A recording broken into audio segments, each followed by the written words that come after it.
வணக்கம். நான் உங்கள் அனிச்சம் கனிமொழி. இந்த வாரம் ஞாயிற்றுக்கிழமை ஹிந்து தமிழ் நாளிதழ்ல ஒரு செய்திய படிச்ச உடனே ரொம்ப அதிர்ச்சியா இருந்தது. உண்மையில நடைபெற்ற ஒரு சம்பவம் அது.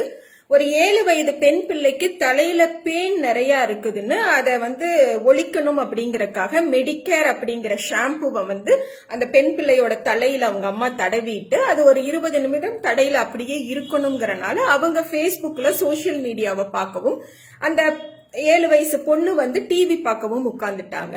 அவங்க அந்த மொபைல்ல இருந்தனால அவங்க அம்மா அந்த டைமை கவனிக்க தவறிட்டாங்க. அந்த பெண்ணும் அப்படியே டிவி பார்த்துட்டே இருந்தவ ஒரு கட்டத்துல ஒரு 40 நிமிஷம் 50 நிமிஷம் கழிச்சு என் தலை அரிக்குது அப்படின்னு அவங்க அம்மாவை கூப்பிட்டப்போ அவங்க அம்மா அந்த சோசியல் மீடியால காட்டின அந்த இன்ட்ரெஸ்ட்னால திரும்ப அந்த பெண்ணை இன்னும் கொஞ்ச நேரம் இரு அப்படின்னு சொல்லியிருக்காங்க.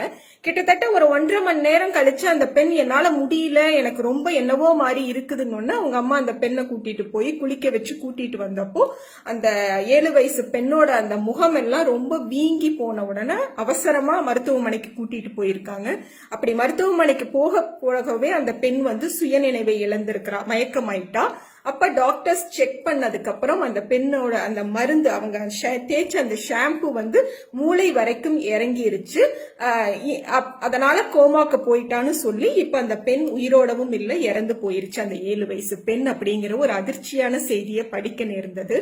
அப்புறம் அந்த ஷாம்பு பாட்டில்ல தெளிவா எழுதி இருக்கு 20 to 30 நிமிடங்களுக்குள்ள கண்டிப்பா அந்த தலை கழுவப்பட்டணும், குளிச்சிடணும் அப்படின்னு தெளிவா அந்த ஷாம்பு பாட்டில்ல எழுதி இருக்கு அப்படிங்கிற ஒரு செய்தியும் அதுல சொல்லி இருக்காங்க. சோ அந்த உயிரை கொல்ல பேன் மாதிரியான உயிரை கொல்லுவதற்கு இருக்கக்கூடிய அந்த ஆற்றலோடு இருக்கக்கூடிய ஷாம்புவை முடிஞ்ச வரைக்கும் யூஸ் பண்ண வேண்டாம். அதுக்கு வேற ஏதாவது நேச்சுரல் ரிசோர்சஸ்ல என்ன ரெமெடி இருக்குன்னு பார்க்கலாம்.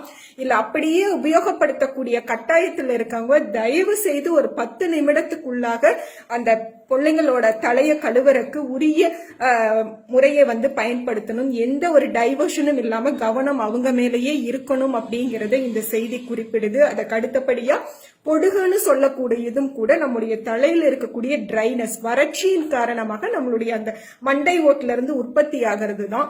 பேனுக்கு ஈக்குவலான அந்த கெமிக்கல்ஸ் தான் அந்த பொடுக ஒழிப்போம்னு சொல்லக்கூடிய ஷாம்பூஸ்லயும் ஆட் பண்ணுவாங்க. சோ நிறைய எண்ணெய் தேய்ச்சி குளிக்கிறதே அதுக்கு ஒரு பெஸ்ட் ரெமெடியா இருக்கும். சோ முடிஞ்ச வரைக்கும் ஷாம்பு மாதிரியான பொருட்களை தவிர்ப்போம். அதுதான் புற்றுநோய்க்கான மூல காரணம் அப்படின்னு நிறைய நம்ம இப்ப பேசிட்டு இருக்கும் பொழுது இது மாதிரியான செய்திகளை கவனத்துல கொண்டு விழிப்போடு செயல்படுவோம்.